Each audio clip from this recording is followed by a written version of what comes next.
pinakabatang speaker, ayan, pinakabatang STM supervisor, ang ating fresh na fresh. Wow, fresh na fresh. Ayan, na fresh ang BB cream. Ayan, so tawagin na po natin. Actually, siya ang mag-discuss ng unang topic natin for today na pinamagatang attitude. Ayan. Bagay na bagay po ba? Attitude ka, James. Yes. So attitude, so marami tayong matututunan dito for sure. So maglabas tayo ng ating mga pen and paper, no, or kaya pwede na rin screenshot na lang para makita niyo yung or para meron kayong soft copy din ng inyong mga pinanood ngayon. Ayan. And eto na, ipapakilala na natin, kakalabas lang niya at papasok siya muli. Ang ating STM supervisor, Mr. James Valete.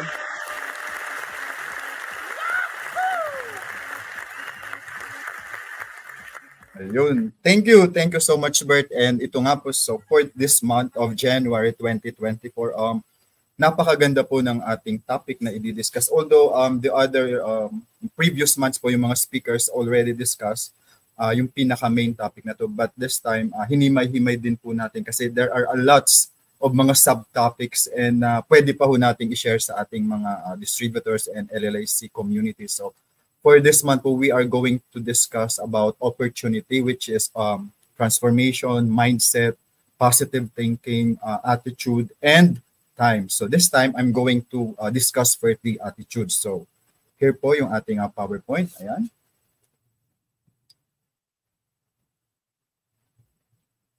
Okay. Ayan. So before we proceed, let's discuss or sabay-sabay po natin tungayan kung ano ba talaga ang attitude. So, yung general definition niya is, attitude is a mental state that encompasses evaluative predispositions toward an object, idea, or person. It is a summary evaluation of something we think about. So, yan po yung ating general explanation or definition ng attitude. So, something that we evaluate, we think about of a certain object, a certain issue, or a certain person. So ayun po yung ating, ano po ba yung ating saloobin about that particular thing. So I also got the definition ng mga psychologists para itapat natin, i-compare natin kung talaga bang akma yung kanilang definition. Baka iba naman yung general definition or iba din yung sa mga authority, which are the psychologists. So, sabi naman nila, psychologists define attitude as a learned tendency to evaluate things in a certain way. This can include evaluations of people, issues, objects, or events. Such evaluations are often positive or negative, but they can also be uncertain at that time. So if we could, kung hihimayin po natin, super pareho po yung evaluation ng definition ng ating attitude for both the general definition at the same time yung mga psychologists. So nandoon pa rin yung evaluation. So talagang ano ba talaga yung saloobin natin sa isang bagay, sa isang tao, sa isang pangyayari. So hindi nagkakalayo yung kanilang definition. So kumbaga mayroon talagang common denominator kung ano pa talaga ang attitude, and that's more or less the summary evaluation na tinatawag po natin. So let's proceed po sa ating next topic. Ating next slide.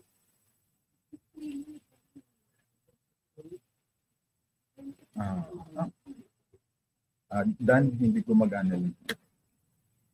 So ayan po, medyo live po tayo kaya ayan. So characteristic of attitude. So let's start po muna with the characteristic para mas maintindihan po natin kung ano si attitude. So, attitudes are predispositions.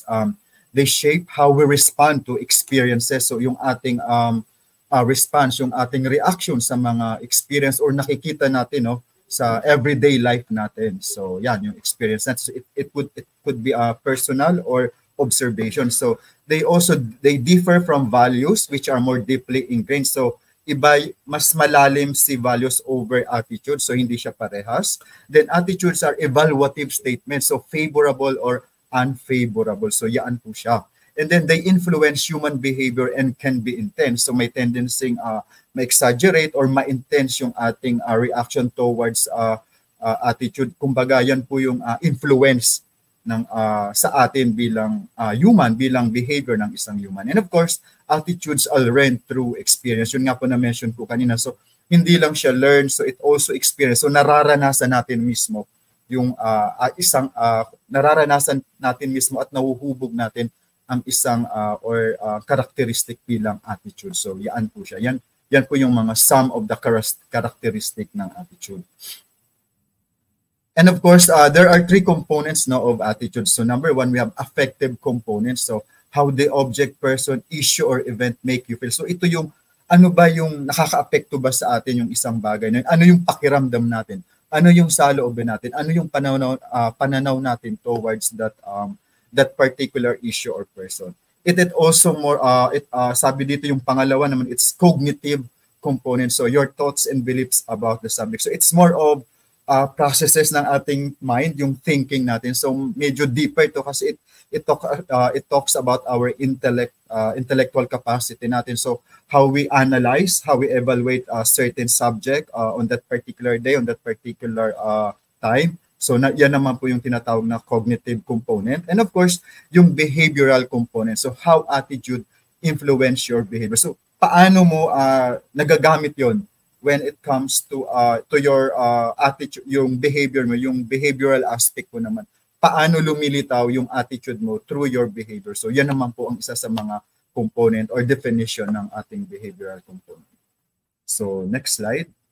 So na-form daw po yung attitude based from the several factors which influence how and why attitudes are formed. So number one, experience. So basically yung experience, ito yung how we were brought up by our parents, kung ano yung nakikita natin sa household natin, kung paano magsalita, syempre yung ating nanay, yung ating yung ating tatay, how they treat us, yung mga wordings na. So doon daw po natin yun pwedeng paghugutan or nakukuha based from experience yung ating attitude. So of course yung social factors, yung atin pong, ito naman po yung society involvement naman dito, yung mga demeanor ng mga nakasurround sa atin, especially sa labas, yung mga basic institution like yung school, yung church, yung mga organization that we are affiliated. So yan po yung mga social component that affects our attitude. So number 3 naman po yung learning. So basically ito yung ating natututunan, particularly sa school, yung ating educational institutions. So ano yung mga, di ba meron tayong tinatawag before na GMR, so yung good manners and right conduct. So basically yun yung unang-unang na absorb natin or na-i-instill sa atin ng ating mga teacher when it comes to learning. Kasi nga po ba, di ba, lalo na yung mga 4, 5, 6, 7 years old, yan yung mga foundational formative years ng mga natin. So doon tayo nakaka-absorb ng mga iba't ibang bagay-bagay at isa na doon yung attitude. Doon na po-form yung ating attitude. And of course, yung conditioning. So I think basically yung conditioning, ito yung development. So yung paulit-ulit, di ba dito sa atin sa LLIC, marami tayong training. So dahil doon nako-condition tayo how to nagkaroon tayo ng successful prospect, yung mga future sponsors natin because of our GUB, of our BOEs, and our core leaders now, tinuturuan nila tayo how to palaguin yung ating business. So kinukondisyon nila, tinuturuan nila tayo yung mga sistema, yung mga paano i-develop from prospect to really actual pay-in, di ba? Yun naman talaga yung proseso natin dito sa LLIC. So yun, isa sa mga attitude formation, yung conditioning, yung ganong process. And of course, yung observation. So talagang very effective to, yung observation. So, hindi lang kasi experience to. So halimbawa tayo, as a distributor din, di ba, nakikita natin kung ano yung mga ginagawa ng mga leaders natin, especially, di ba, yung mga talks nila, yung mga trainings, yung mga online trainings, especially ng ating mga GUB and of course nila GM, ng ating mga board of executives. So nakikita natin sa the way they talk, the way they deliver their ideas, kung paano nila i-convey sa atin yun. At the same time, maliwanag ba nilang naisasabi yun? Hindi ba complicated? Kumbaga, layman's term ba natin para in return, ma-absorb din natin yung mga learnings doon, yung mga sinasabi nila. So by observing them, somehow natututo tayo at nakakapag-create din tayo, nakaka-form tayo ng attitudes towards our bosses, our fellow distributors, or our mga future sponsors natin. So basically, ganun po yung ating attitude formation naman. So next slide is, ito naman po yung mga factors influencing our attitude strength. So may mga bagay po na talagang nakakapag-develop or para nagiging matatag yung ating attitude. So isa na doon yung are an expert on the subject. So yung mga taong eksperto na sa particular subject matter, nakakatulong po yun para mas maliwanagan, mas maintindihan natin yung mga particular issue na yun. At in return, yung attitude ay nadidevelop sa ating personality. And of course, expect a favorable outcome. So pag magaling or maayos yung attitude natin, of course, magkakaroon din po tayo ng favorable result when we show that or express that to other people. And even to ourselves, di ba? Pag maayos yung attitude natin, mas magaan yung pakiramdam, mas maraming advantages over disadvantages yung nangyayari. And of course, experience something personally. So ayun. So once po na naka-experience tayo ng mas malapit sa ating puso, lalo na di ba po yung pandemic, so everybody was affected. So meron tayong kada isa sa atin, may mga personal intake tayo, may mga personal experience tayo na make us stronger, na kumbaga na-overcome natin yung particular epidemic na yung sa ating mundo, sa ating buhay, diba? So nagkaroon tayo ng personal experience, tayo mismo na-experience natin, and hopefully, hindi naman sana, pero diba, by next time, at least alam na natin kung ano ang ating gagawin next time, or paano natin ipi-perceive yung mga bagay na yun, lalo na, di ba, yung quarantine period, paano natin yun itatawid, yung pahirapan ng mga, di ba, bihira lang tayo, yung iba dyan, although yung mga ibang barangay or bayos, madami yung mga ratio nila, mga bigas, noodles, yung iba naman, wala. So parang, di ba, merong parang hindi fair yung mga, so mga ganong experience po, yan po yung parang ating na-experience mismo during that pandemic. And of course, stand to win or lose something due to the issues. So ayun, minsan we win some, we lose some. So dahil din doon, nagkakaroon tayo ng strength, nagkakaroon tayo ng panibagong perspective na next time ito gagawin ko. Next time ay pagbubutihan ko lalo kasi effective yung past ko or yung previous na actions na ginawa ko. So might as well do better or i-overcome mo yung mga proseso na ginawa para mas maging maayos pa yung iyong kalalabasan dahil nga na-experience mo yun dahil sa mga issues or certain things that personally na ikaw mismo yung nakaranas. And of course, repeatedly expressed attitude. So, dahil sa paulit-ulit natin na na-experience na maganda ito, kumbaga meron tayong elimination of good and bad. So, dahil nga paulit-ulit na nagiging advantage sa atin yung magandang attitude na ginagawa natin. So, lalo tayong sumisigla or tumatatag kasi effective siya at maganda yung resulta natin. So, mas na-i-improve pa natin yun in the coming challenges sa buhay natin kung meron, di ba, kung meron man tayong mapi-face in the coming days or in the future. So, basically, yan po si factors, some of the factors influencing attitude strength natin. And of course, why attitude change? So, given those, no, may tendency pa rin pala na mag-change yung attitude natin. Kasi hindi naman, kumbaga, hindi talaga siya yung parang forever na. So, meron talagang in a particular phase ng ating buhay na kahit ito yung pinanghahawakan mo, ito yung talagang kinakapitan. But because may mga lessons or challenges or experience kang naranasan, kumbaga, ay parang teka muna, parang mas okay to. Mas iiwanan ko na to at i-apply ko or gagamitin ko yung mga ganitong changes or processes para mas lalong mapabuti yung attitude mo. So number one dan is meron tayong tinatawag na learning theory. So ito yung classical conditioning, yun nga yung kanina na-mention ko, yung conditioning about like trainings, and of course yung operant conditioning. So operant conditioning, ibig sabihin yung reinforcement, yung mga palagi-laging kinukondisyon tayong paulit-ulit na nararanasan natin. And of course, yung observational learning can be used to bring about attitude change. So talagang napaka-importante po ng observation kasi from observation, we learn, we develop, at dahil po sa development natin, nagkakaroon tayo ng, nagle-level up yung ating attitude, mas naiintindihan natin yung perception or ano nga ba, bakit ba siya ganun, anong pinanggagalingan niya, ano yung meron siya, ano yung background niya. So kumbaga, nakakapag-nilay-nilay tayo ng maayos. Okay. So aside from learning theory, we also have our elaboration likelihood theory. So ang sabi naman po dito, this theory of persuasion suggests that people can alter their attitudes in two ways. So nababago or napapalitan in two ways ang attitude ng isang tao. So number one, or first, they can be motivated to listen and think about the message, thus leading to an attitude shift. So there's a motivation, may motivation factor. Kumbaga, kaya tayo nagbabago dahil maayos or maganda yung nakakapag-motivate sa atin para to listen and to think about kung ano yung message na narinig natin. So, and number 2 naman, or they might be influenced by the characteristic of the speaker, leading to a temporary or surface shift in attitude. So, messages that are thought-provoking and that appeal to logic or more likely to lead to permanent changes in attitude. So, dito naman pumapasok yung credibilidad or integridad ng isang tao, lalo na yung mga speaker. Kung yung ang speaker is talagang alam mo yung background, maayos siya mag-deliver, maayos yung yung outcome ng kanyang buhay at talagang makikita naman sa background niya at yung mga accomplishment niya.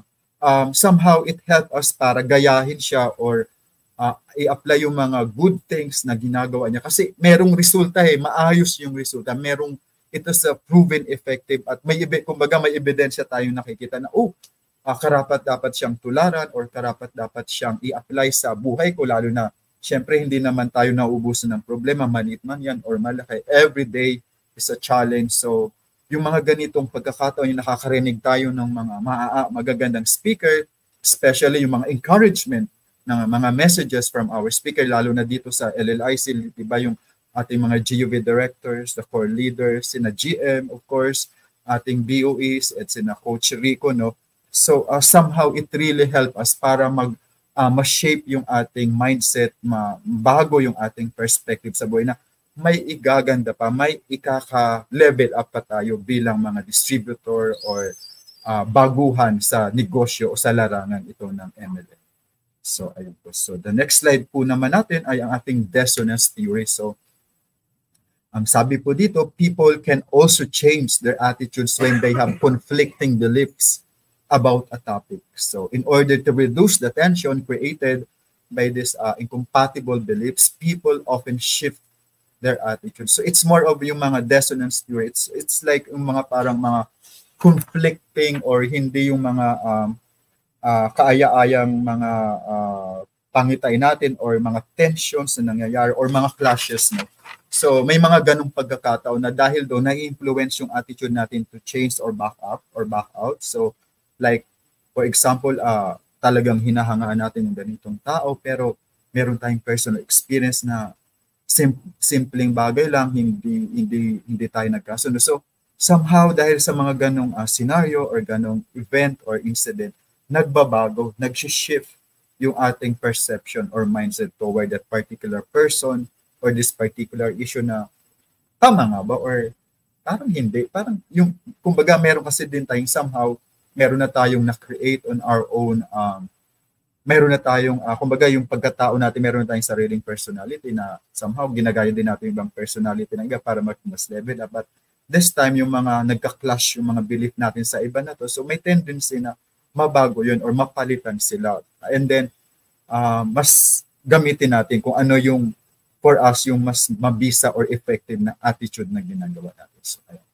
So before I end po, ito naman po yung award from Very Well. It's an online app or content na managed by a psychologist and author, si Ma'am Kendra Cherry, no? So which is also one yung pinagkunan ko ng resource or ng mga material nito. So sabi niya, attitudes play a pivotal role in shaping human behavior, which is true naman. From the choices people make about living their lives to the health behaviors they engage in daily.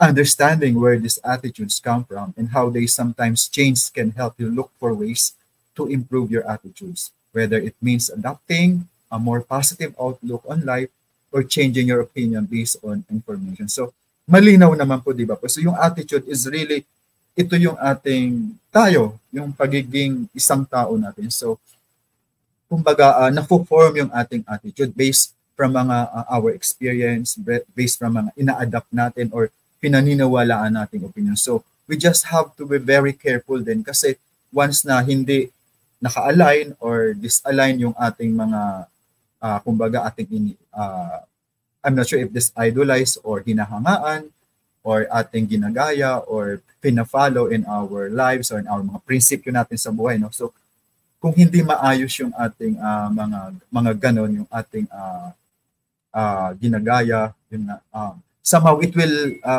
magbabalik sa atin yun at makikita yun sa ating actions, sa ating words. So, be careful lang tayo, be very, very conscious kung sino ang dapat nating gayahin, ano yung dapat nating alamin, ang ating dapat pakinggan or ang dapat nating sundin. Kasi at the end of the day, tayo yung makikita ng mga tao kung paano tayo kumilos, paano tayo magsalita, yun ang makikita nila sa ating attitude. Hindi yung mga taong, di ba sasabihin, ay kasi ginaya ko siya dahil maganda siya, ginaya ko siya dahil ang tali-talino niya. Hindi naman yun ang makikita nila, ikaw yung makikita. So it's up to you how will you process it and express it as yourself. So dapat ganun yung mangyari, dapat maayos po siya. Ayan, so thank you, and I hope you learned something from this short talk that I shared with you. Ayan, thank you po. And of course, bago po pala ako matapos, so let me introduce also ang ating next speaker naman. This time, he will talk about opportunity and time. Please welcome back ang nag-iisang Norbert Pablo. Bert, take it away. Yun. Thank you so much, Bill. Kaya palakpakan naman po natin si Bill. Paulan natin ng heart reaction. Grabe, ang dami sinabi ni Bill. Thank you. Grabe. Hindi ko po alam kung masusundan ko yon, pero sige, i-try po natin. Wait lang po. Mag-share lang po ako ng screen. Ayan. Pagpasensyaan nyo na po ako kung medyo kakahul-kahul ako ngayon. Medyo ano po kami ngayon. Ayan. Team Ubo. Ayan.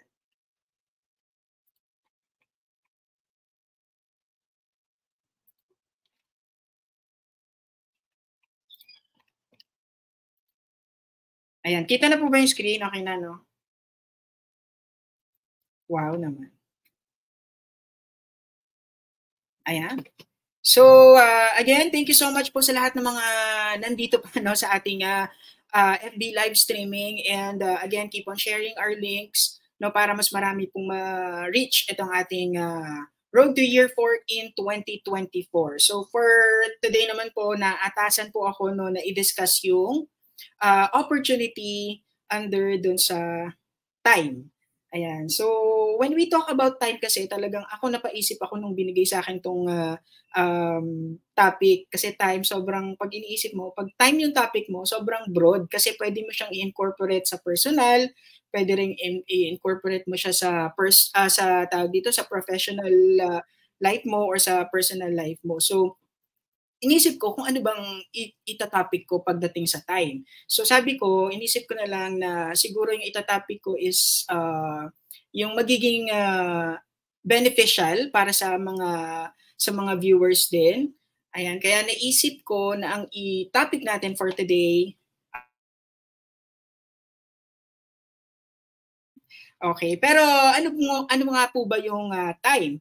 Ayan, sabi sa Google, is the continued sequence of existence and events that occurs in an apparently irreversible success. So kung mapapansin nyo, kapag may mga bagay tayong ginawa from the past, talagang hindi na natin siya mababago. Hindi na natin siya mababago or hindi na natin pwedeng ulitin kung ano yung mga ginawa natin noon. But instead, we can change, 'di ba? Pwede nating baguhin para kasi pagka ginawa na natin from the past tapos syempre magkakaroon siya ng adverse effect sa present natin and of course sa future natin. Para malesen yung yung tawag dito, yung negative effect niya, kailangan natin baguhin siya. Diba? So, ganun yung naiisip ko naman or mindset ko about dun sa time. So, very important yung time sa bawat isa sa atin kasi tayo yung gumagawa ng mga bagay, and itong time na to, tinatrack niya lang kung ano yung mga ginagawa natin. Kumbaga, dapat we have control.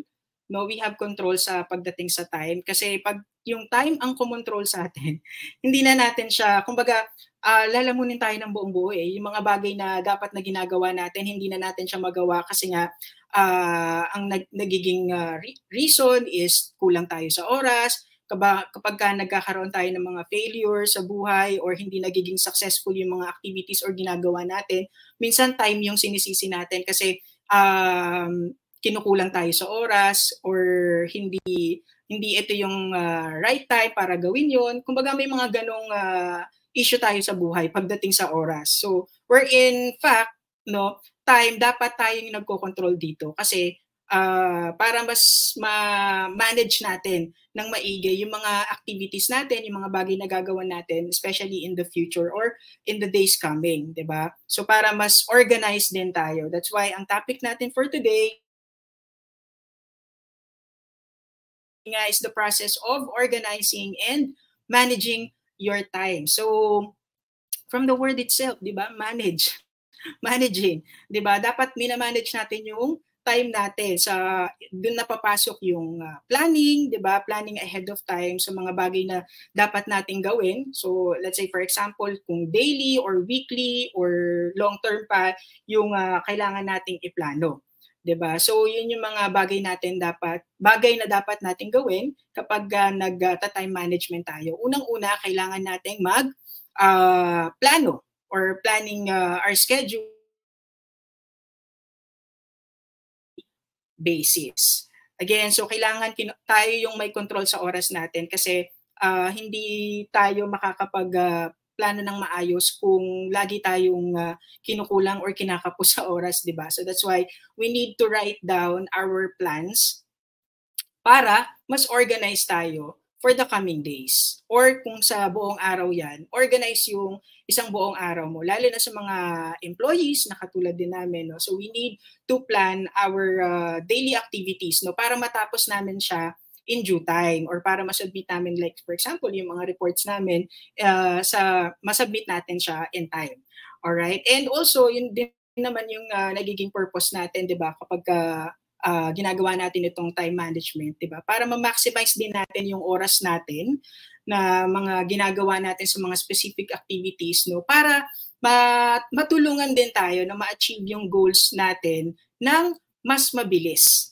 'Di ba? Kasi pag marunong ka sa time management, alam mo kung anong oras mo 'to gagawin, anong oras mo dapat gawin 'to, or may mga bagay na may mga trabaho na biglang dumadating, 'di ba? So papasok doon yung kailangan may spare time ka para doon sa biglaang papasok na task. So you need to write down yung mga list na mga task doon sa mga or important task rather, sa mga list na task para alam mo kung ano yung mga uunahin mong task.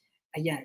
So with this topic, ayan, so ibibigay ko po sa inyo yung mga benefits or 10 benefits, no, ng pagiging or advantage yung alam nila kung paano yung time management.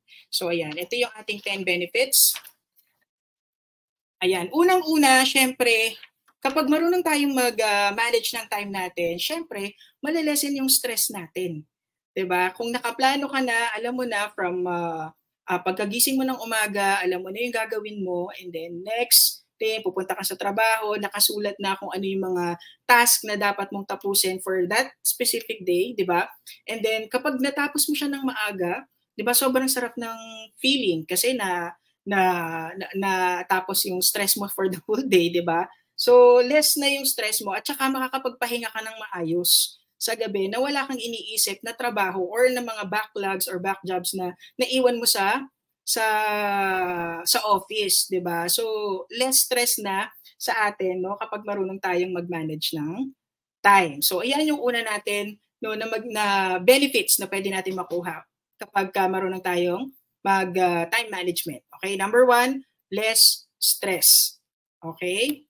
And next natin is syempre yung better work-life balance. So pag marunong kang mag-manage ng time mo at nakokontrol mo yung oras mo, 'di ba? Pagdating sa trabaho and then pagdating sa personal life mo, 'di ba? Syempre meron tayong pamilya na inuuwian. Syempre yung relationship natin with our family din, syempre very important 'yon. Although importante din yung work kasi ito yung nagiging tawag dito, means of income or yung dito natin nakukuha yung ano natin, yung salary natin or income natin na pinang support din naman natin sa family natin. So, that's why pareha silang importante, no? Kaya kailangan marunong tayong mag-balance ng personal life sa professional life. Ayan. So pag natutunan po natin itong bagay na to, 'di ba? Sobrang win-win situation din pagdating sa iyo at din pagdating din sa family mo, lalo na sa mga parents no na may mga maliliit pang bata. Sobrang kailangan talaga nila ng attention or time talaga yung hinahanap din nila. So kailangan lang maging marunong tayong mag-manage ng time natin para ma-balance natin yung work sa life. Ayan.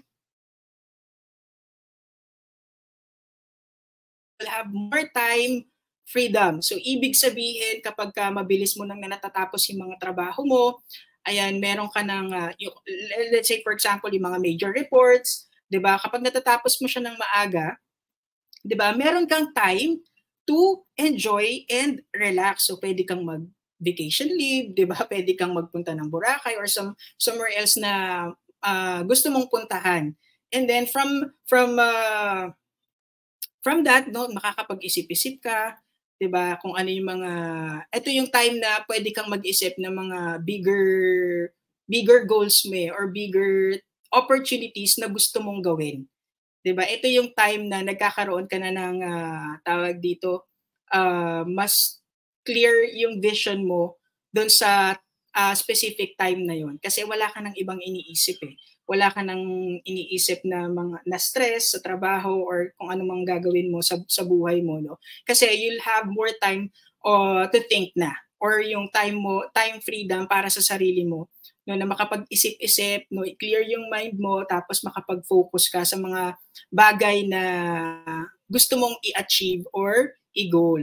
Yan. So, number 3, more time, freedom. Ayan. So, syempre, di ba, pagka na-manage mo na yung time mo, nagkakaroon ka na ng focus sa mga tawag dito, sa mga bagay na gusto mong gawin. Let's say, for example, sa trabaho mo, di ba, gumagawa ka ng mga, sa trabaho, nakakapag-focus ka kasi, ibig sabihin, nakaplan na yung mga gagawin mo for the day, tapos yung weekly reports mo, naayos mo na siya. So, napofocus mo yung sarili mo sa trabaho mo na nagre-result din sa, tawag dito, sa, kumbaga, hindi ka nagkakamali sa mga report mo kasi focus ka Kumbaga, yung attention mo dun sa certain activities or task na ginagawa mo is nandun lang siya. Kasi nga, hindi ka na nag-iisip ng mga bagay na, ay, dapat ito yung inuna kong gawin, dapat ito yung inuna ko, or dapat ba ito yung unahin ko? So, doon natin maiisip kasi, kaya na-mention ko kanina na tawag dito na po-focus natin yung sarili natin or na-determine na natin kung ano yung mga task na dapat mong unahin sa mga very important task na mas dapat mong unahin. Ayan. So, mas nakiklear yung mind natin or mas nafo-focus natin yung sarili natin dun sa specific task na yon, and at the same time, nagre-result siya sa positive result. Kumbaga, nagiging maganda yung trabaho natin. Okay? So, number 4, greater focus. Ayan. And number 5, higher levels of productivity. So, again, kapag marunong tayong mag-manage ng time, ayan, pag na-master na natin ito, of course, mas madami tayong ma-achieve or mas madami tayong mga task na pwedeng gawin. So, ibig sabihin, mas nagiging productivity or mas tumataas yung level ng productivity natin. 'Di ba? Mas marami pa tayong task na natatapos, and then yung mga task na dapat na pwede nating gawin, na dapat nating gawin kinabukasan, pwede na natin siyang gawin kung meron tayong spare time pa. Ayan, so dahil meron tayong time, 'di ba? Hanggang 15 minutes na tayo, kailangan natin mas bilisan. Wow, mas bilisan. So again, productivity level tumataas po siya. And then less procrastination. So ano po ba 'tong procrastination? So ibig sabihin, may mga tao kasi na, let's say for example, may mga small tasks sila na dapat din gawin. And then, sinasabi nila na, ay, tomorrow na lang yan, ganito, ganyan, ganyan. Unahin ko na lang muna to, ganyan, ganyan. So, may mga task tayo na since marunong na tayo mag-manage ng time natin or nakalist down na siya, hindi mo na siya pwedeng i-skip. 'Di ba? So, kung ano yung pagkakasunod-sunod ng task mo na dapat mong gawin, dapat sunod-sunodin mo siya. Huwag kang mag-i-skip. 'Di ba? So, ito, kaya nagkakaroon tayo ng less procrastination kasi naka-plan na tayo kung ano yung mga dapat nating gawin. Okay? Easier. So kung mapapansin nyo, kapag planado lahat ng gagawin natin is parang sobrang dali na lang ng mga bagay, no, or yung mga activities na gagawin natin. Kasi, kumbaga, hindi ka na stress eh. Kumbaga, naka-line up na lahat ng gagawin mo. 'Di ba? So mas dumadali siya at mas madali siyang tignan or madali siyang gawing tignan kasi nga hindi ka na nai-stress, no, sa mga bagay na gagawin mo. Kumbaga naka-list down na 'yan. Okay? And number 8, less distraction, 'di ba? Hindi ka distracted kasi nga well-planned na eh. 'Di ba? Nandun na yung andun na yung focus mo, naka-focus ka na sa lahat ng mga gagawin mo. So there's no room for distractions na. Okay? And number 9, increased energy. So dahil nga alam mo na yung mga bagay na gagawin mo, 'di ba? Less effort ka na. Kumbaga, nandun na yung mas masisave mo yung energy mo for other things or other activities na gagawin mo na mas kailangan ng energy, 'di ba? So from doon, 'di ba, mas na-preserve natin yung energy natin kapag well-planned lahat at naka-manage lahat ng oras mo sa mga gagawin mo. And then number 10, ayan, very important din na meron tayong time to think. 'Di ba? Isa sa mga benefits no ng time management is nagkakaroon tayo ng time to think. And of course, we have to evaluate din lahat ng mga activities or plan na ginagawa natin, no, bago, let's say for example sa akin, 'di ba, kapag focus ako sa isang activity to or sa report na to, 'di ba, meron pa akong oras para pag-isipan or evaluate yung ginawa kong report na yon bago ko siya i-submit, 'di ba? Nagkakaroon tayo ng self-evaluation, kumbaga yung evaluation natin sa mga activities na ginagawa natin. So dapat meron din tayong time to think. So pag na-manage na natin yung oras natin, etong 10 benefits na to is makukuha din natin. And of course, 'di ba, ang pinaka-importante din, 'di ba, yung work-life balance din natin. So nababalance natin yung trabaho natin sa personal life natin. So ayan yung 10 benefits na makukuha natin. So yung conclusion naman, ayan, the benefits of time management include greater clarity, greater capability, and greater confidence. So when you are clear on the best use of your time, so pag nagamit natin ang maayos yung time natin, you become more focused and productive. Ayan. So good time management, of course, helps you achieve bigger goals and reduces procrastination and increases productivity. So mas marami tayong pwedeng gawin kapag alam natin kung paano i-manage yung time natin. So, ayan, with that, I hope nakatulong po itong ating shinare ngayon, no, with regards to time, especially time managing time. So, thank you so much. Ayan. Alright, so eto na ang ating pang-finale. Yeah, so sabi nga nila, save the best for last. Ayan, so tawagin na po natin ang ating the one and only, General Manager, Miss Nina Corazon Alvarado. Magandang dilag, puso ko yung nabihan. Good morning. Good morning, everyone. Good morning po. Ayan, wait lang ha. I'm just sharing my material. Okay. Hi, thank you so much. Nakalabas na ba ako? Ayun. Ayan, pasensya na at tayo ay naka-work from home ngayon. Okay. Good morning and thank you so much, James and Norbert, sa napakagandang topic ninyo. Ayan. So, Daniel, naka-ready na ba ang ating press mat? Ayun. Okay. So, kamusta naman po tayo dyan? We are 52 52,000 daw, sabi nga sabi ni James, pasensya na, I've been under the weather since yesterday. Medyo nagkaroon tayo ng health concern lang.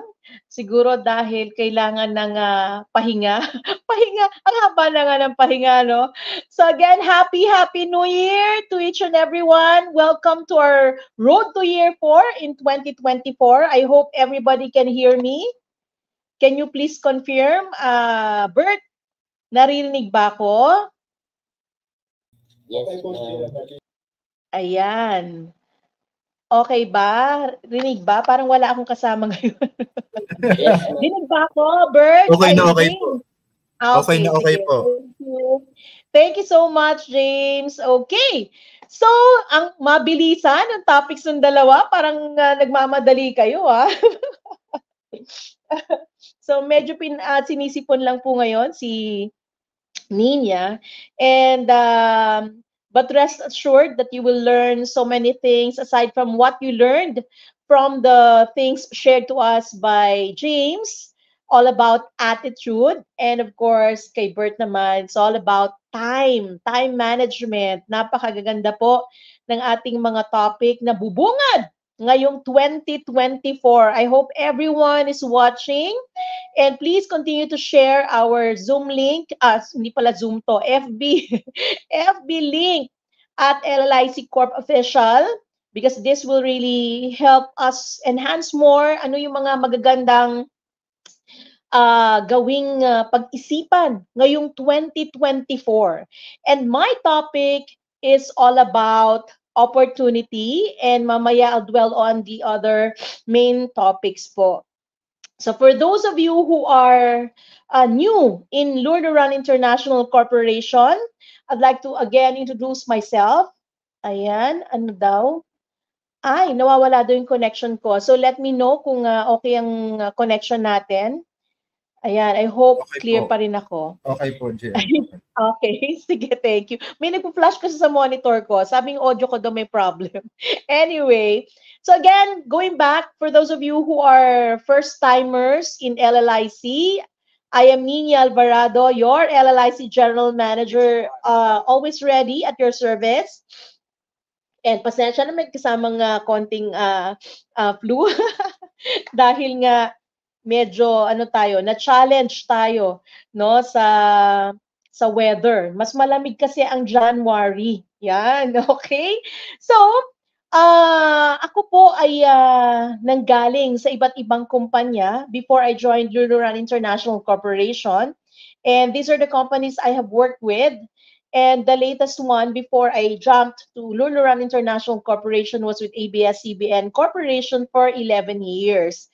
And that's where I also learned so many things about attitude, di ba? Time management, and of course, my main topic, which is the power of positive thinking. Okay? So, let me move my slide. I hope everyone can see it. Again, our topic focused on opportunity, the power of positive thinking, and how it can transform your life. So if we are ready, I'll start na. Ayan. So the power of positive thinking, it refers to maintaining a positive mindset, focusing on the good in any situation, and having an optimistic outlook on life. Okay? So, ganyan po katindi kapag pag-iisipan natin ano yung kapangyarihan na meron kapag tayo ay positive thinker. So, positive thinking involves training oneself to see challenge as opportunities for growth, finding silver lining in difficult situations. So, kahit gaano kadilim, no, yung nakikita mo at present, right in front of you, kahit malabo, sa tingin mo, uy, parang ang labo naman itong pinupuntahan kong lugar. Parang wala namang opportunity dito. Parang wala akong makukuhang booster, no? Booster accounts dito. Parang wala akong makuklose na MPP dito sa lugar na to. Pero kung ikaw ay positive thinker, sugod lang ng sugod. Diba? Ganun palagi. And you choose to focus on positive aspects rather than dwelling on negatives. Kasi pag papunta ka pa lang doon sa lugar, may narinig ka na negative person, sasabihin sa'yo, ay Ninya, parang wala namang pumupunta dyan sa lugar na yan. Parang walang target market natin dyan. So kapag nakarinig ka lang ng ganon, kung ikaw ay hindi positive thinker, madali kang maapektuhan. Okay? So it is about adopting empowering beliefs, okay, practicing gratitude, and maintaining a positive mindset even in the face of adversity. So positive thinking, okay, positive thinking is a powerful tool. Teka, lalakihan ko lang yung aking monitor dahil naduduling ako yun. Positive thinking is a powerful tool, okay, for personal growth, well-being, and achieving success in various aspects of life. So, ganyan, no? Ganyan yung ma-experience natin. It really empowers us. Okay? So, yun po ang ibig sabihin ng power or positive thinking. Okay? So, ano naman yung mga benefits nito? Ayan. So, if I were you, you have to start yourself being a positive thinker. Kasi ako, I've been living in a world of positivity. Kahit gaano ka dark yung spaces, kahit gaano ka labo yung programa, yung proyekto, I always see to it that I'm positive about it. I always claim it, declare it. So ito po yung mga benefits kapag tayo ay positive thinker. Number 1, it improves mental and emotional well-being. Diba? Kung gusto nyo magkaroon ng improvement yung mental and emotional well-being mo, start being a positive thinker, my dear. Okay, number 2, it increased resilience and ability to overcome challenges. Grabe! Diba? So, talagang lahat ng klaseng challenges na haharap sa'yo, no, naging negative sa'yo yung partner mo, yung husband mo, yung wife mo, naku, wala ka naman mahihita dyan. Diba? Ganun palaging sasabihin sa'yo, negative.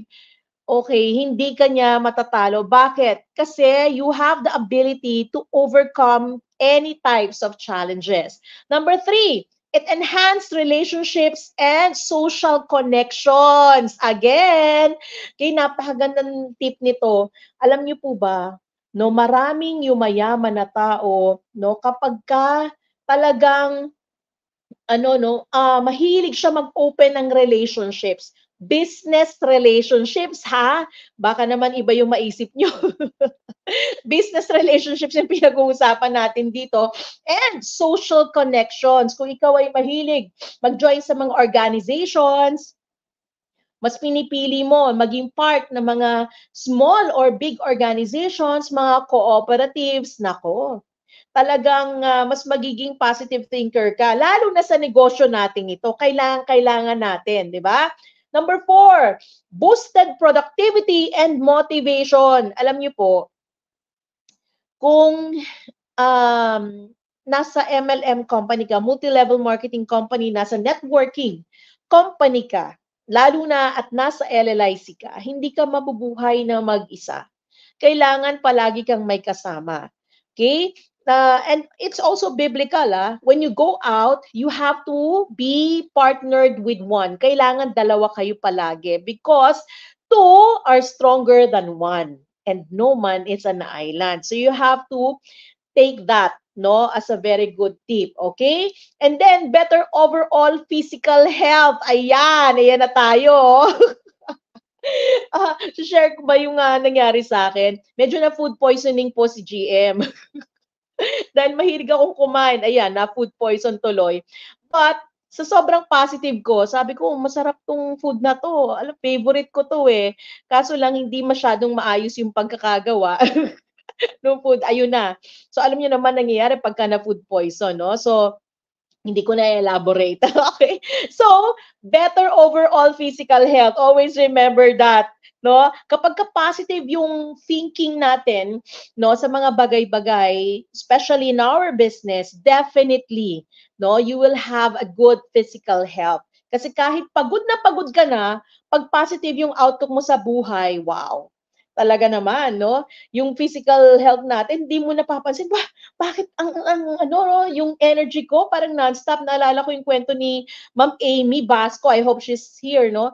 Talagang sabi niya, ano ba? Gusto ko pang mag-training, bukas ulit. Alam mo yon, yung energy niya, yung momentum, ayaw niyang matigil because she really wanted to continue doing the business, conducting LBOPs anywhere. No, we're not talking of the places near her place, ha? Kahit saang lugar nakakarating. Yan ang malupit, di ba? It's a very good example of a positive thinker. What else? It increases lifespan. Hahaba po yung buhay natin kung tayo positive thinker.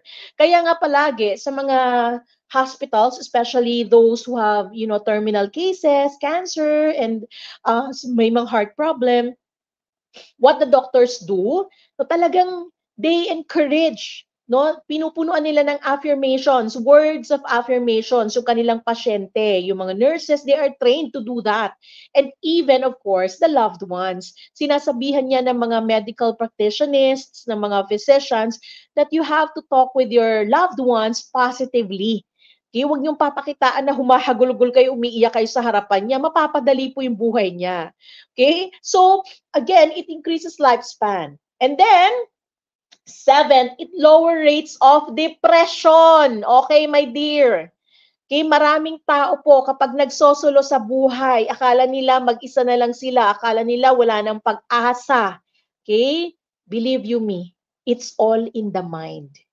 If you are a positive thinking person, definitely, no, walang tatalo sa'yo. Okay? Kahit makarinig ka pa ng napakalakas na boses sabihin ang pangit-pangit mo, hindi ka magaling, hindi ka maganda, hindi ka maniniwala. Why? Kasi positive thinker ka eh. Hindi ka maniniwala, sabihin mo, wala namang pinanganak ang Lord na pangit. Anak ako ni Lord, di ba? Ganun palagi. No? yung nasa mindset natin, no? Positive thinker tayo. Number 8, lower levels of distress and pain. So kung meron kang na-encounter, no, na something nangyari sa iyo, nangyari sa mukha mo, nangyari sa body mo, no, meron kang back pain, meron kang sakit internally, no, wag kang ma-depress, wag kang ma-distress. And hindi mo kailangang isa puso or isa buhay yung pain na nararamdaman mo. Because again, it's all in the mind. Alam nyo, mahilig ako manood noon sa mga mga shows, no, na china-challenge yung mga Fear Factor ata yung title noon. China-challenge yung mga tao, yung mga candidates or contestants doon sa show na yon, na harapin yung greatest fear nila. Yung mga takot sa snakes, mga takot sa spiders, takot sa cockroaches, sa worms and all, pinapahawak sa kanila, pinapakita sa kanila sa harap nila, kinukulong sila sa aquarium, kasama yung mga snakes. And then sasabihin sa inyo ng host, it's all in the mind. So if you will not dwell on the pain, if you will not dwell on the negative things that surrounds you, definitely, no, makakaligtas ka ron, makakawala ka ron. Okay? And then 9, greater resistance to illnesses. Ayan. So kahapon, ito, talagang fresh na testimony ito. Kahapon, I have a schedule po of 3 meetings. So, early in the morning, dahil sabi ko nga na food poison po si GM, sa katakawan siguro, na food poison ako. So, on our way to the office, yesterday, so mga 9:30 a.m. No? Kasi, hindi naman 9:30 kasi ang pasok namin 10 eh. Yeah, so, mga ganon, mga 9:15, ayan. So, 9:15, pagkasakay ko ng sasakyan, so nag-drive si husband, siguro mga pa lang kami, 5 minutes pa lang away from our home. Sabi ko sa husband ko, Dad, itigil mo, susuka ako. Talaga sinabi ko. Yun yung nangyayari pagka na-food poison ka. So ako, ganyan-ganyan. Then, pagdating sa Commonwealth, nung ano pala, sabi ko sa kanya, oh my gosh, parang hindi ko kaya. Kaso, I have 3 meetings. Sabi ko, sige, sumisenyas na lang ako sa kanya. Sige, tuloy tayo.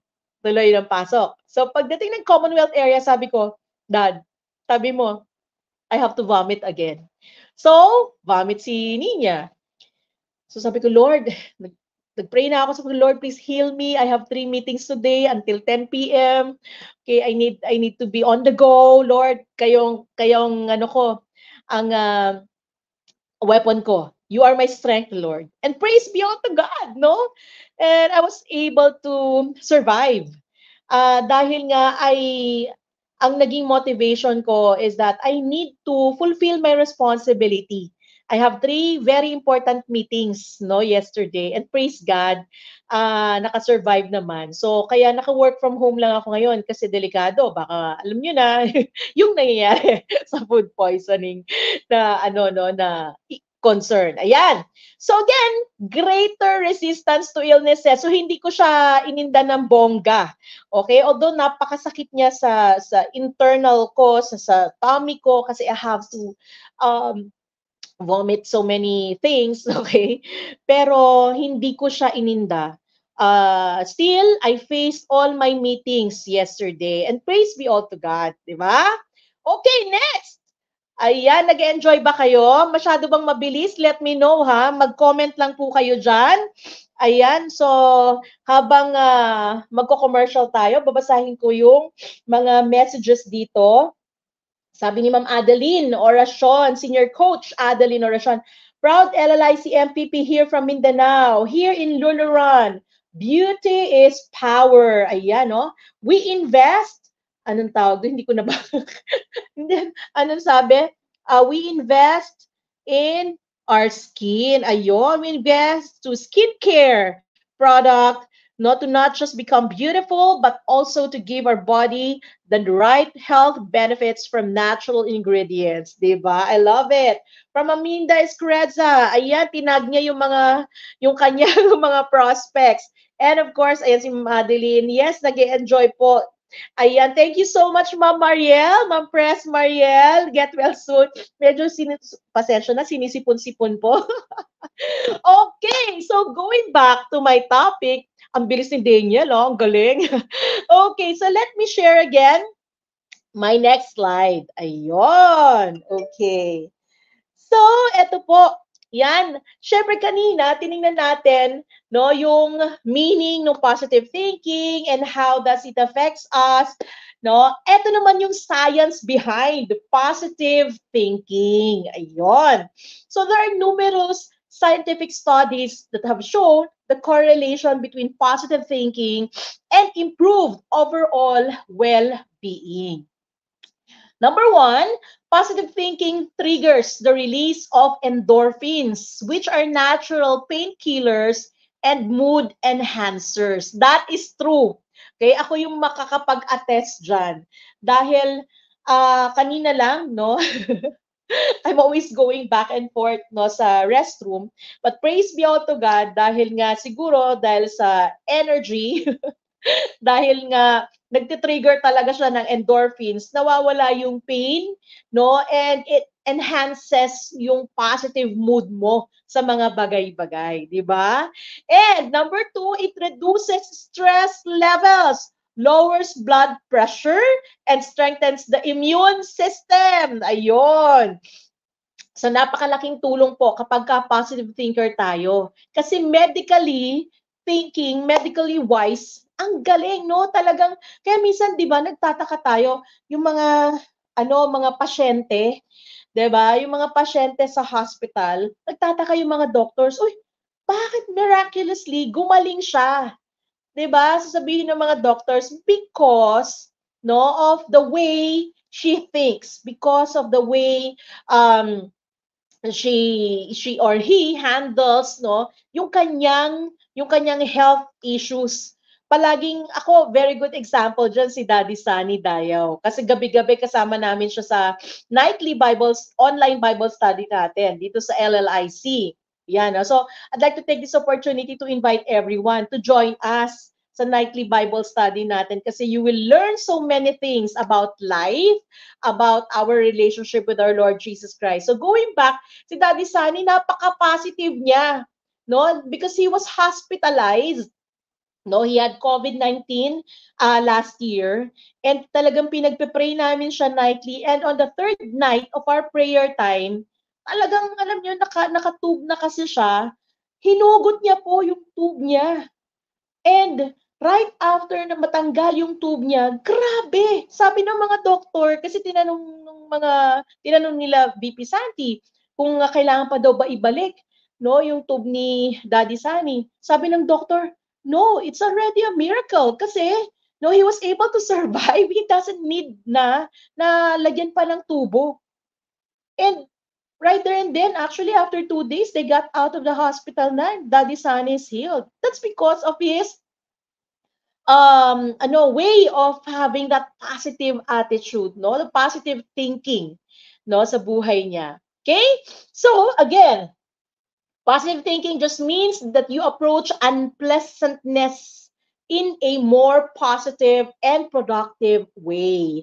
You think the best is going to happen, not the worst. So palagi yan, no? Palagi nating isipin, no, that the best thing will happen no, kapag ka tayo no, ay nasa positive side tumitingin. Hindi yung worst yung mangyayari. Alam nyo, meron akong naririnig na tao. Sasabihin niya, alam mo, yung buhay ko, ganito. Siya pa magkiklaim, sasabihin niya, alam mo yung buhay ko ganito. After may mangyari sa aking maganda, ine-expect ko na may mangyayaring masama. Then after naman may mangyaring masama, ine-expect ko na rin na may mangyayaring magbuti. Please don't believe that. And please do not declare that because that is not a good practice. Alam niyo, ganyan din po ako noon. But that was the time no, na medyo zombie mode pa ako. Na hindi ko alam yung tunay na salita ng Lord. But ever since, no, I've learned to have a better and closer relationship with our Lord Jesus Christ. That's I found out about the reality of life. Diba? So never ever think of the worst. There's always goodness kahit everyday mangyari yon. It's the way you think about life. Okay? Then number 4, positive thinking often starts with self-talk. Self-talk is the endless stream of unspoken thoughts that run through your head. Unspoken thoughts that run through your head. Hindi mo pa siya binabanggit no, out loud, pero nandito na po siya sa brain ninyo. That's very powerful. And you have to speak it out. That's why in my previous training, in my previous topics to you, I always wanted everyone to speak life. Because life is what transforms us. Life is what gives us more motivation. Life with yourself, life with your family. That's what will strengthen you. Okay? So let's always speak life. Palaging buhay, wag patay, 'di ba? Okay. So, next, ayan, pasensya na, talaga namang sinisipon tayo. Ayan. So, kanina, medical side, punta tayo sa strategies. So, I'm giving you some tips or strategies for cultivating positive thinking. Okay. So, pasensya na, hindi naka-PowerPoint mode yung ating, dahil nakadiretso siya sa StreamYard. Okay. So, anyway, I hope clear naman. So, nakikita ko dito sa aking sample, very clear. So, we are kanina 66,000 in our FB Live. Ayon. So, batiin ko rin, may commercial break tayo Batiin ko si Ma'am Deborah Bonus, nakita ko rito, God is good all the time. Ma'am Lolit, have strong faith to God. Ma'am Emily Inserto, highlights everyone, di ba? And then si Ma'am Shane, always think and be positive in worse and negative situation. Always repay goodness in all bad things happen. Be the light to everyone. I love it. Thank you so much, Ma'am Shane. And of course, si Director Jill Pahalya. Hi, Direct Jill. I love the bulb, huh? Okay, so just to continue, thank you, Daniel. Ayan, strategies for cultivating positive thinking. Number 1.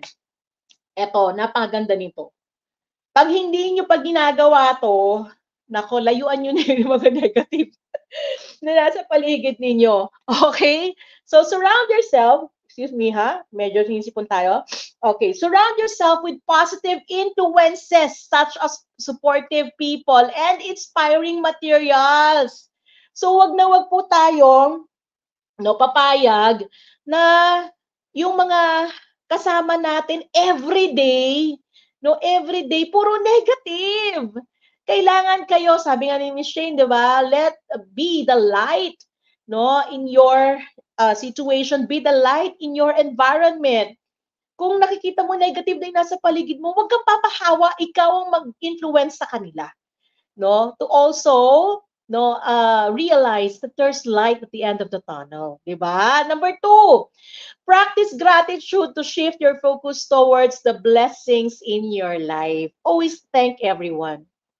May nagawa sa yung maganda, yung mga tao sa paligid mo, may naitulong sila sa iyo, merong na-contribute na napakalaki or maliit in your 2023.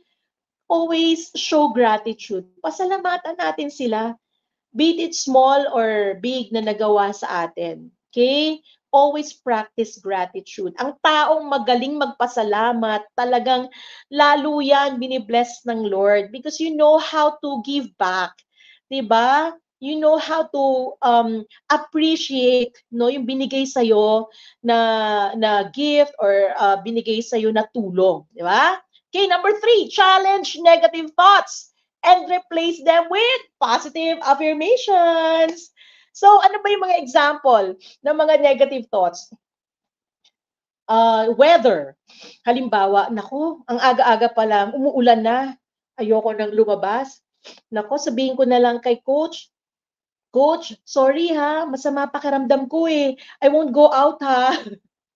Sorry coach, hindi ako makaka-attend ng training. Ay, sorry coach, nag-back out yung aking yung aking prospect, hindi na lang ako a-attend.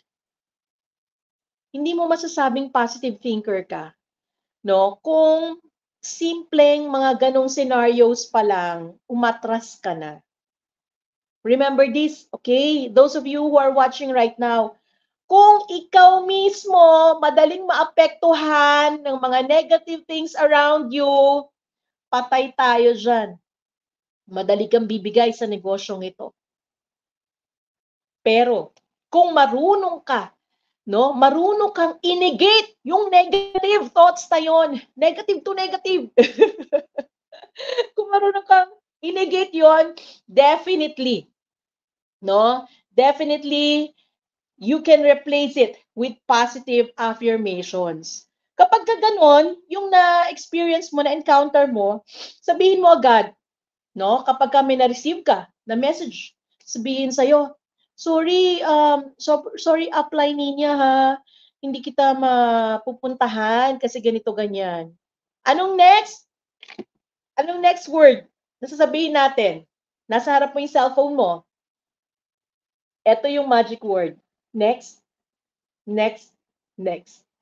Diba? Palagi natin narinig yan kay Coach Rico kapag nagko-conduct siya ng training. Ayaw nitong candidate 1, next candidate. Candidate 2 ayaw, next candidate. Hindi tayo maubusan ng candidate. My dear, 80 million plus ang tao sa Pilipinas. Idagdag mo pa po ang buong mundo. Hindi ba? So, wag na wag kang bibigay, wag na wag kang susuko. Dahil napakarami pong prospects, napakaraming candidates. But, of course, it will really help if you can replace them with positive affirmations. Yung mga negative things na na-encounter natin. And, number 4, engage in activities that bring you joy and boost your positivity. Like this activity. This online activity po, ginagawa natin once a month. no, that we encourage each and every one to know more about certain things that will really help boost our morale, that will really help us manage our own business and become more effective as coach, as senior coach, as mentor, as upline, as MPP, SBDOs, you name it, booster, starter, BBC, EBC. Praise God, we're given this kind of community, of this kind of company that really helps more members, and we are treating each other as family. We need to be engaged. We need to be involved. That's how positive thinking starts. Kasi, kung ikaw lang, hindi mo share, useless. Sabihin mo, positive person ako, positive thinker ako, but you don't share the business. But you don't share anything about, no, what's you're doing. You don't share anything about how you earn, how you enhance, no, your beauty by using our skincare products.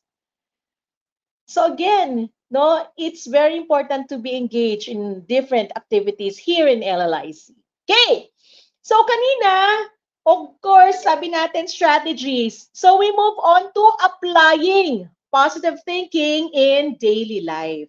So eto yan. Okay. So let's apply. No, paano natin i-apply? Number 1, practice mindfulness and being present in the moment. Okay? So kailangan, no, pareho sinabi kanina ni Bert, focus. We need to be focused. No? Practice natin yung mindfulness. Kapag ka nandun tayo, no, sa isang meeting or LBOP, eto tips po ito kasi I've been attending so many LBOPs. Especially sa mga loyal members po ng LLIC. Hello, hello. Kaway-kaway tayo dyan. Okay. Request ko po, kapag may speaker tayo, no, na nasa harap, nagto-talk ng LBOP natin or product demo, at may mga first-timers, meron kang dalang bisita, ikaw, as loyal members of LLIC, kailangan yung presence of mind mo nandun. Hindi pwedeng text ka lang ng text o kaya nag-games ka habang may nag-speak doon si GUV Director, si STM Supervisor, si VP Santi, no, o kaya si GM. Kasi makikita ka ng ibang mga first-timers doon or even yung in-invite mo. Sasabihin sa in-invite mo, ano ba naman tong nag-invite sa akin, si upline? Kala ko ba atin kami LBOP, ba't naglalaro? Parang, kala ko ba atin kami LBOP, ba't hindi niya ako kinakausap? Diba? Kapag si speaker, nagsabi na, oh, yes? Siyempre dapat may sasagot ng yes. Tandaan niyo po, no, training, no, is a process wherein there should be an interaction. Kailangan nakafocus tayo doon, hindi tayo nag-iisip sa ibang bagay. Okay? So again, practice mindfulness. Number 2, maintain a positive self-talk and celebrate small victories. Ayan. So, to apply this, kailangan, no, kapag ikaw yung team leader or core leader ng inyong grupo, kailangan puro positive yung maririnig nila sa'yo. Hindi po pwedeng may nagsabi lang ng negative about a certain situation. Sasabihin mo agad, oo nga. O sabihin ko nga yan. Oo nga, hindi ko nga ganito, ganyan-ganyan. Ang hirap nga i-handle. Nako, no? Medyo mahihirapan build yung team mo. Because you should know how to defend, no, your team. And then, of course, you celebrate small victories, no, kahit wala siyang masyadong handa. Alam niyo po, it's very important that you gather your team kahit hindi bonggang-bongga yung iyong ihahanda sa kanila. What's important is that you communicate, no, you communicate often. Alam niyo yung naggawang isa sa hindi maganda, no, na nagawa ng pandemic sa ating lahat is that people actually avoided na to go out. People doesn't want to do face-to-face meetings anymore. People doesn't want to go to the training room of LLIC anymore kasi sabi nila may Zoom naman eh. Okay? So, I think that's a big challenge, no? And 2024 na po, baguhin na natin yan. Tapos na ang pandemic. So, ang magandang ginawa ngayon ng GUV directors natin, nag-set na ng schedule every first Sunday, first Saturday and last Saturday of the month, pupunuin ang training room. 'Di ba, GUV directors? 'Di ba, core leaders? Ayan So may mga sumagot ba diyan? Tingnan nga natin kung nakikinig sila, kung sumagot at nakikinig at hindi naglalaro ng games. Ayan. Ayun. Ayun, sabi ni Coach Maria Fe Petaliana, tama ka GM. O, di ba dapat nakafocus. O, wala pang sumasagot na iba. Ayan tayo eh. O, ayun, si Coach Chody, yes po. Ayan, si Ma'am Jenny for Trinidad, yes po. Ayan, ayun, buti na lang may mga sumasagot na. Ayan dapat nakafocus kapag meron tayong mga learning and training sessions. Okay. And of course, number 3, visualize success and believe in your abilities. Ganito po yan. Okay? So pag may binigay sa yung project or task, si company, sabihin sa'yo, kailangan, next month maging coach ka, ha? Sabihin mo, coach, hindi ko naman kaya maging coach, hindi ko naman kaya maging katulad mo, ganyan. Just mio, kakampisa pa lang negative na yung sinasagot mo. So, let's practice this. You have to visualize it. Pagka sinabi sa'yo, nung upline mo, nung core leader mo, next month, upline ka or coach ka, you visualize it. You visualize yourself receiving your award, receiving your coach pin, receiving your certificate, and receiving your cash. Visualize success and believe in your abilities. Kaya ko yan, coach. Yan lang ba? Sige, kaya ko yan. Tulungan mo ako, coach. Magtutulungan tayo, coach. Ganon. Hindi negative agad yung isasagot mo because it will affect you. Kita nyo yung sinabi ko kanina, It will affect you, not only physically but also mentally, emotionally. So, lahat may impact po yan. Okay? Number 4, surround yourself with positive energy and engage in positive self-care practices. Gustong-gusto ko to kasi kapag meron tayong mga LVOPs, nagsasama-sama yung mga positive people, ang sarap. Ang sarap marinig. Kanina, katatawag lang ni Ma'am Jocelyn Torres. Sabi niya, ma'am, tuwan-tuwa ang buong team. O, di ba? Ang sarap ng pakinggan ng ganun. Buong team members, masaya lahat. Diba? And you practice in engaging in positive self-care. Ang ganda po nun kung ma-encourage nyo lahat ng team members ninyo na gumawa ng video na nagpa-practice ng self-care. Yung kanilang morning and evening routine, nilalagay nila sa TikTok, nilalagay nila sa IG nila. Nilalagay nila sa FB, nag-FB live sila. Gusto niyo po ng 60 minutes views ba yon yung nakikita ko? Aba, edi 60 minutes mong gamitin. Yung products natin.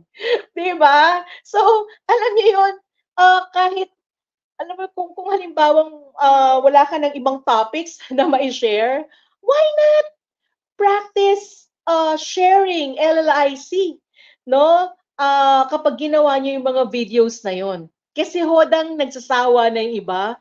But you know what? It will really help more people to practice self-love, self-care. Diba? Okay. So, next. Ayan. Nag-enjoy ba kayo? Eto na. Malapit na tayong matapos. I just wanted to share to you some real-life success stories who really practiced, who really practiced the positive thinking and words of affirmation sa buhay po nila. Okay, if you know this guy, he is Mr. Jim Carrey. He's one of my favorites. He is a leading Hollywood star and is probably the biggest believer in the power of positive mindset. Yan. So long before he was this successful superstar, he had already started believing he will get there someday. And his thoughts and affirmations were so strong that he got exactly where he wanted to be. Alam niyo po, nung bago pa lang siya sa mundo ng Hollywood. Siyempre, nag-start siya as mga pa-extra-extra lang. And then, nag-dream siya. Visualize niya yung success niya. And he made a fake money. I think it's worth $1 million. Gumawa siya ng check niya na $1 million. And sabi niya, extra pa lang siya sabi niya, I will hold this $1 million check in ganitong day. Ayan. So nag-declare talaga siya. Nag-declare siya, sabi niya, I will hold this $1 million check through my being a celebrity, a Hollywood star. And maybe after 2 years or 1 year, mga ganon yung dream niya talaga, visualize niya. And you know what? It really happened. In one of his interviews with Oprah, talagang shinare niya yon. And naggulat talaga siya na talagang it really happened because he is a believer of positive affirmation or having a positive mindset. So it is he who says that nothing in this world happens without a thought and intention behind it. He imagined his success and constantly believed in it. And today, his affirmations may have made him a global Hollywood star. Diba? So gusto nyo ba dito sa international company natin sa Luluran maging global star ka din sa LLIC? It can happen. All you have to do is have that positive thinking in your mind and whole body. Okay? Next, real life story. My favorite also. Si Denzel Washington. Yan. So, he's an A-list Hollywood star. He's also indebted with 2 affirmations for his skyrocketing success. He got over his drinking problem and all other negative problems that were holding back his mind and body from achieving greater things with the help of his positive mindset. He started believing in his own craft and made it to the top. And that is true. He's one of my favorites. Wala pa akong sigurong movies niya na hindi ko pa napapanood. Lahat ng mga movies niya from old hanggang mga bago, pinapanood ko lahat yun. Why? Because he's an artist who does movies na talagang may laman, na talagang nagbibigay ng positive thoughts. Lahat may moral lessons. Hindi yung mga, mekus-mekus na movies lang, ganon. So, ganyan si Denzel Washington. It's very successful. Why? Because he has a positive mindset. Okay? So, masyado na ba ako matagal? Next, puro mga favorite, people ko tong mga sinishare ko. So, before ko ituloy si J-Lo, ayan, so may nag-comment pa po dito. Ayan, si Ma'am Jasmine Domingo, yes! Senior Coach Adeline, yes. Sabi ni Ma'am Izel Ilaw Sarabia, opo, dapat. Ma'am Maria Fe, ayan, si Coach Maria Fe Petaliana, huwag maglalaro. Tama! Yan mga naglalaro dyan. Ma'am Jenny Lapitan, yes po. Ayan, Ma'am Mine Lineses, yes po. Ma'am Telma Dayaw, yes po. Ma'am Jasmine Domingo, yes po. Ma'am Nanette Gutierrez, yes po. Ma'am Melody Cueto, yes na yes na yes. Diba? Ma'am Fe Corpus, yes po. Ayan, and then si Ma'am Enaj Iam, always think positive. Yon. Ma'am Emily Sherto is watching. Okay. Okay, so going back kay J-Lo naman tayo. Ay, nako, she's one of my favorites. Alam niyo po, nung nasa Triumph International ako, yan, ay nako, napakagandang testimony. Bago pa lang ako noon sa Triumph International, so syempre ang lola nyo, dahil isa pa lang yung anak ko noon, sexy pa ako. Sexy. Hindi pareho ngayon, siksik na. Hindi, kailangan maging positive ako, magiging sexy din tayo. Di ba, Ma'am Mariel? Okay. So, yung story ko to kay J-Lo, sa Triumph International, kasikatan nung song na Let's Get Loud. My gosh, sumayaw talaga ako ng Let's Get Loud. And sobrang, hindi ko alam bakit, sumikat ako sa buong Triumph. Dahil sa sayaw ng Let's Get Loud. Dahil kay J-Lo. Kasi, I'm always positive na, oh, if I'll dance this, no, na napakagandang song and then talagang with matching gracefulness na sayaw, no, I'll make it somewhere, di ba? And lo and behold, di ba, napansin tayo.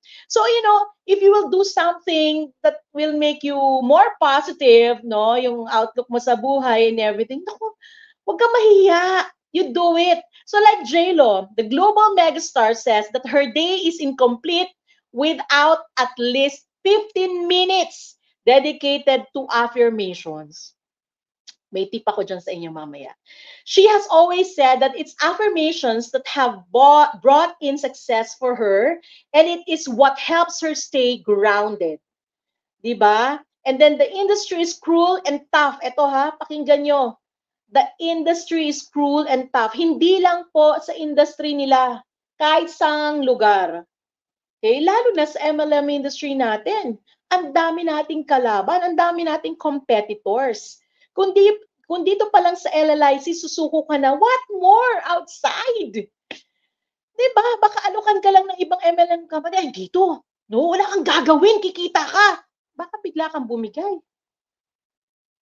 Una pa lang, magulat ka na. Ano? Wala akong gagawin? Wala akong training na maririnig? Wala akong grupo na i-build? Kikita ako? Parang scam yan. Diba? So, the industry is cruel and tough. And according to her, affirmations help her stay strong and positive. So, we need to be very strong and positive all the way. Paano niya ginagawa yung 15 minutes dedicated affirmations? Ganito po yan. First thing in the morning that you do, when you wake up, pagkagising mo, ako, ganito po ginagawa ko. Good morning, Lord Jesus Christ. Of course, I greet my husband. Good morning, Daddy Joe. Then after that, I face the mirror. Kasi may mirror dito sa sala namin.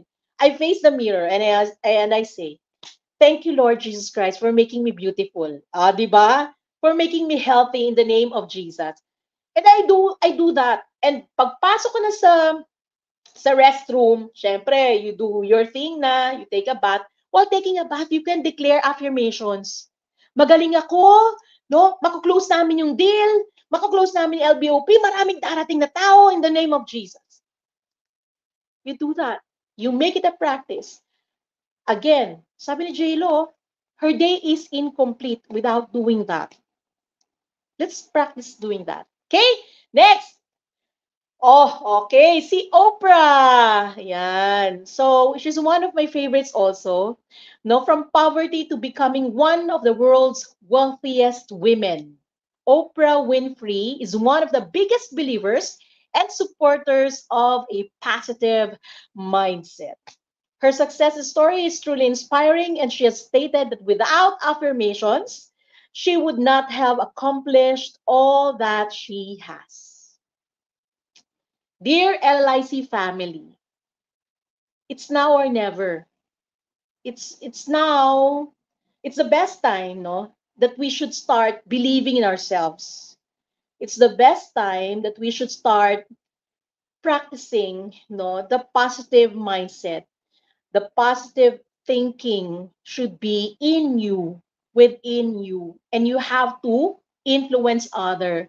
You have to be infectious about you being a positive thinking person. So, I'd like to share to you my personal tips. Ayan, ready na kayo? Hindi pa pala yun yung personal tips ko, no? So, this is somewhat biblical because this is everything that happens to us naman, it's all in the Bible, no? So, I'd like to share to you my faith. I'd like to share to you my practice of being a positive thinker person. Yeah, or being a positive thinker.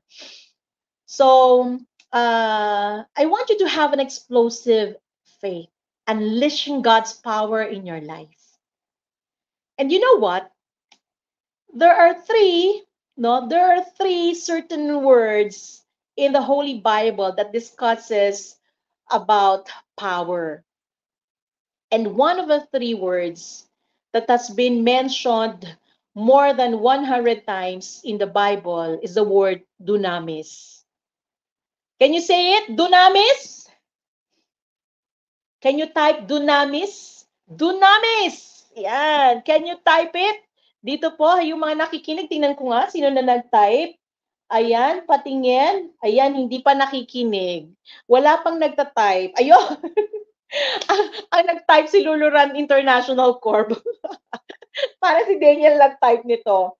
Ayan, no, sinasabi ko na wala pang nakikinig eh. Biglang naglalaro kayo, no? Ayun, si Da, yung ating cashier, dunamis. Ma'am Cheryl Mabati, dunamis. Ma'am Adeline Oracion, dunamis. Si TPC Michelle Sandrome, ayan, dunamis. Miss Jenny Lapitan, dunamis. Ma'am Melody Cueta, dunamis. Ma'am Amy Abellano, dunamis. Upline Jill de la Calzada, dunamis. Ma'am Deborah Bonus, dunamis. And Ma'am Gemma Villanueva is watching. And then, Ma'am Mine Lineses, dunamis. Ayun, Sir Jill de la Calzada, dunamis. Alam niyo po ba napaka-important itong word na to? The first time I've heard this, I think last year or 2 years ago. So, I've been waiting for this moment to share this to everyone. Kasi I've been practicing this all my life, no? Ever since I heard this, no? Mga 2 years ago. It's in the Bible. It's in the Holy Bible. And this word is very powerful. Dunamis or dynama or dynamite, no? It brings explosion. It's an explosive power that should be within us, within each one of us. According to Acts 1:8, New King James Version, but you shall receive power when the Holy Spirit has come upon you, and you shall be witnesses to me in Jerusalem and in all Judea and Samaria and to the end of the earth.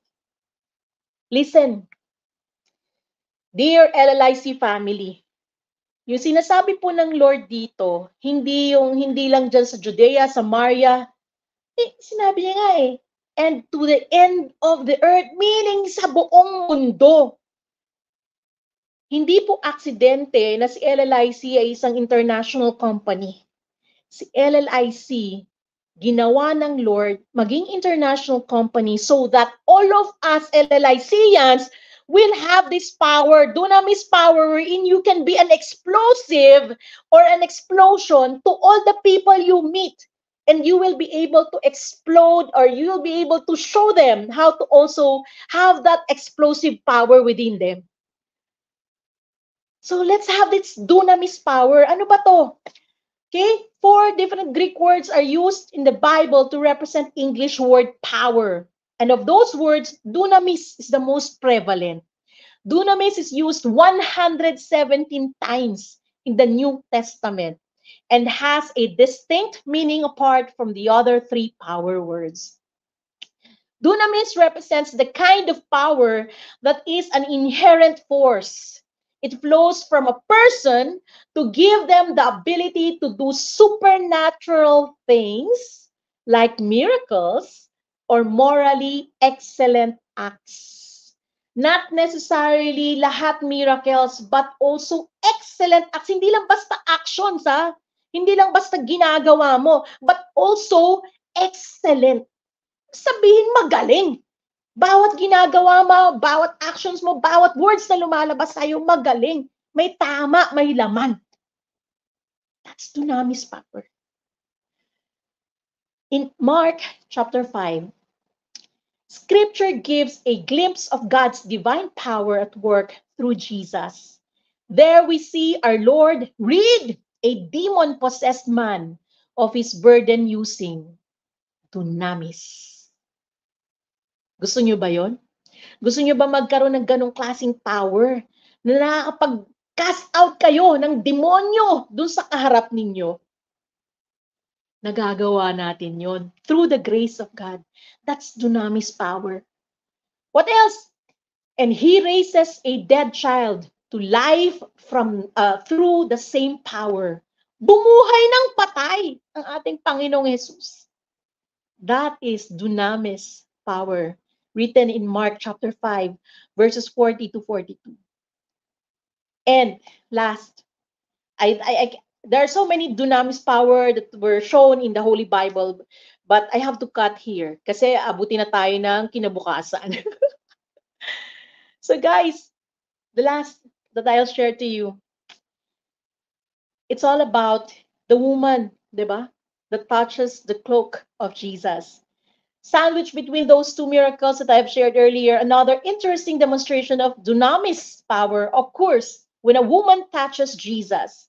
An overwhelming number of people surrounded Jesus and his disciples that day. The crowd had come from far and wide to see the man who had performed miracles and who had thought like they'd never seen before. They longed to be close to the man who had captured their hearts with truth. And you know what? Praise be all to God. Because this woman who touches Jesus, actually more than, I think, 30 years nga ba? No, 30 years na talagang nagbe-bleed. Talagang mayamang-mayaman tong babaeng to. Pinuntahan niya na lahat ng physicians nung time na yon. No, walang nakapagpagaling sa kanya. And you know what? Kung ano lang nagpagpagaling sa kanya, yung faith niya, yung powerful faith niya, meron siyang dunamis power in her. That sabi niya, once she will touch the cloak of Jesus, yung dulo lang, yung laylayan lang, nung cloak ni Jesus, gagaling siya. And imagine Jesus Christ was walking in so many, or a big crowd. Sabihin na natin, ang mga tao doon ay libo. At sinabi ni Jesus, he felt the dunamis power that came out from him. Nahugot yung dunamis power sa kanya dahil merong dunamis power din na tumama sa kanya. And when Jesus felt that, sabi niya, may humawak sa akin. Kasi merong nawalang dunamis power sa kanya. And that is what that woman showed, no? Yung explosive faith na meron siya, and that's dunamis power. And that's how she was healed. Jesus healed her using his dunamis power. And the woman was healed because she has the dunamis power, that she has that belief that she will be healed in the name of Jesus. So dear LLIC family, let us all have this dunamis power. In 2024, I'd like each one of you to have that dunamis power. If you would like to read on about dunamis power, you can read them in the Holy Bible. You can search them, you can Google them, because that is very effective, and I've been doing that for several years now. And that is a powerful tip that I can give you, not only to have positive thinking or positive outlook in mind, but also have that dunamis power, that everything you touches, everything that you encounter, everything that you meet, or everyone that you meet, you will always think, I have dunamis power in me, and God will help me to close this deal, and God will help me bring this big project into a reality in the name of Jesus. With that, thank you so much. I hope I was able to help you this afternoon, and praise be all to God. Hallelujah. We survived with the dunamis power that God gave us. Praise God. Hallelujah.